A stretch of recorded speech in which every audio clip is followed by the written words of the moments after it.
వైఎస్ఆర్సీపీ స్థాపించి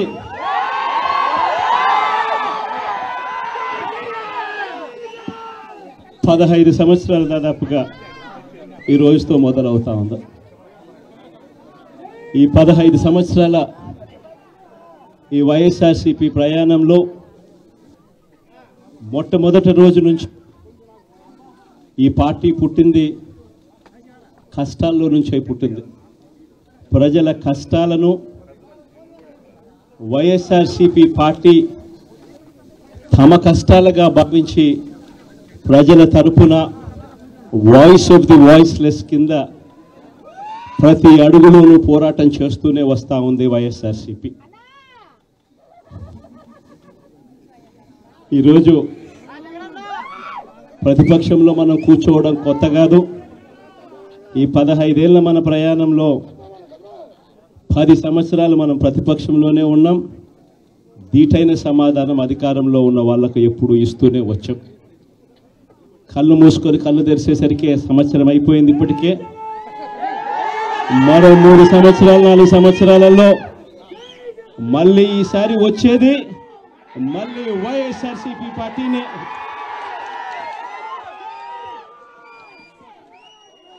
ఈరోజు వైఎస్ఆర్సీపీకి సంబంధించిన ప్రతి కార్యకర్త కూడా గ్రామంలో ఉన్న ఏ ఇంటికైనా కూడా వెళ్ళొచ్చు. ఏ పేదవాడింటికైనా కూడా వైఎస్ఆర్సీపీ కార్యకర్త సగర్వంగా తలెత్తుకొని కాలర్ ఎగిరేసుకొని వెళ్ళే పరిస్థితి వైఎస్ఆర్సీపీకి సంబంధించిన కార్యకర్తలకు ప్రతి ఒక్కరికి ఉంది.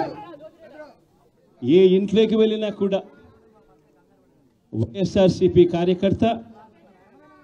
కార్యకర్తను చూసినప్పుడు ఆ ఇంట్లో నుంచి వచ్చే ప్రతి అక్క, ప్రతి చెల్లెమ్మ, ప్రతి అన్న, ప్రతి తమ్ముడు, ప్రతి సోదరుడు, ప్రతి రైతన్న, ప్రతి అవ్వ కూడా వైఎస్ఆర్సీపీ కార్యకర్తను చూసినప్పుడు చిక్కటి చిరునవ్వుతోనే పలకరిస్తుంది. కారణం వైఎస్ఆర్సీపీ ఏదైనా కూడా చెప్పిందంటే చేస్తుంది అన్న నమ్మకం ఈరోజు ప్రతి ఇంట్లో కూడా ఉంది. కాబట్టి ఈరోజు అటువంటి పరిస్థితుల మధ్య ఈరోజు యాదృచ్ఛికంగా విద్యా దీవెన, వసతి దీవెనకు సంబంధించి పిల్లలకు సంబంధించిన అన్యాయాలకు సంబంధించిన జరుగుతూ ఉన్న అన్యాయాలకు సంబంధించిన విషయాల మీద ఈరోజు యాదృచ్ఛికంగా ప్రొటెస్ట్ కార్యక్రమం కూడా జరుగుతూ ఉంది. ఈ కూటమి ప్రభుత్వం వచ్చి దాదాపుగా 10 నెలలుగా వస్తూ ఉంది.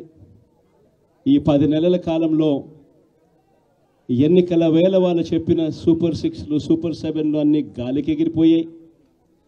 వ్యవస్థలన్నీ కూడా చదువులు కానీ, వైద్యం కానీ, గవర్నెన్స్ కానీ, వ్యవసాయం కానీ ఏది చూసుకున్నా కూడా వ్యవస్థలన్నీ కూడా నిర్వీర్యమైపోయిన పరిస్థితులు కనిపిస్తూ ఉన్నాయి.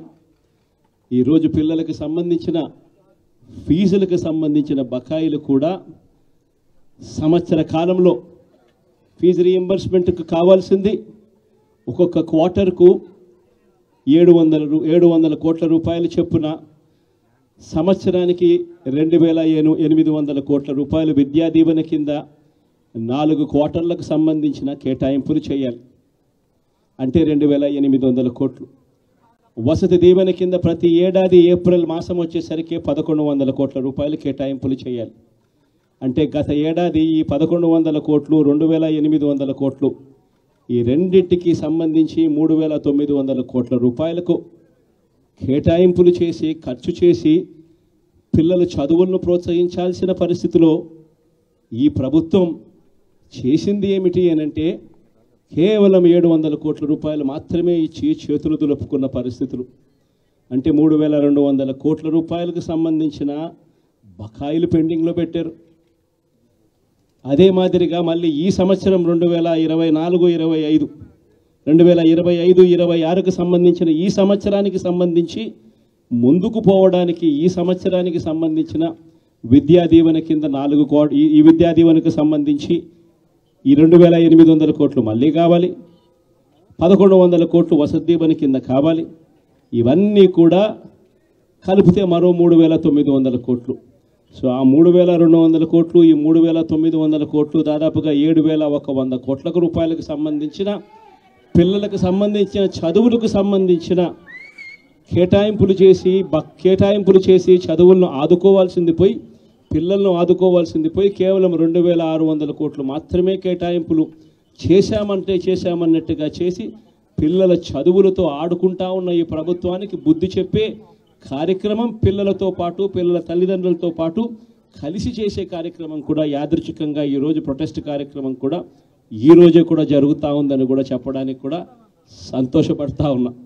వైఎస్ఆర్సీపీ ప్రభుత్వం ఎప్పుడూ కూడా ప్రజలకు తోడుగా ఉంటుంది, ప్రజలకు ఎప్పుడూ కూడా అండగా నిలబడుతుంది, ప్రజల తరపున ఎప్పుడూ గొంతుకై వైఎస్ఆర్సీపీ ఎప్పుడూ ప్రజలకు అండగా ఉంటుందని మరొక్కసారి తెలియజేస్తూ ఈరోజు ప్రొటెస్ట్ కార్యక్రమంలో పాల్పంచుకుంటా ఉన్న ప్రతి ఒక్కరికి, ప్రతి కార్యకర్తకు, ప్రతి నాయకునికి, అదేవిధంగా పిల్లల తరపున, పిల్లల తల్లిదండ్రుల తరపున వాళ్ళతో పాటు కలిసికట్టుగా ప్రయాణం చేస్తూ ఉన్న ప్రతి ఒక్కరికి కూడా ఈ సందర్భంగా మీ అందరికీ కూడా చేతులు జోడించి పేరు పేరున మీ అందరికీ కూడా కృతజ్ఞతలు తెలుపుతా ఉన్నాను. వైఎస్ఆర్సీపీకి సంబంధించిన 15వ సంవత్సరం లేక అడుగు పెడతా ఉన్న ఈ సందర్భంలో వైఎస్ఆర్సీపీకి సంబంధించిన ప్రతి నాయకుడికి, కార్యకర్తకు ఈ సందర్భంగా కంగ్రాచులేషన్స్ కూడా మరొకసారి కూడా తెలియజేస్తాను.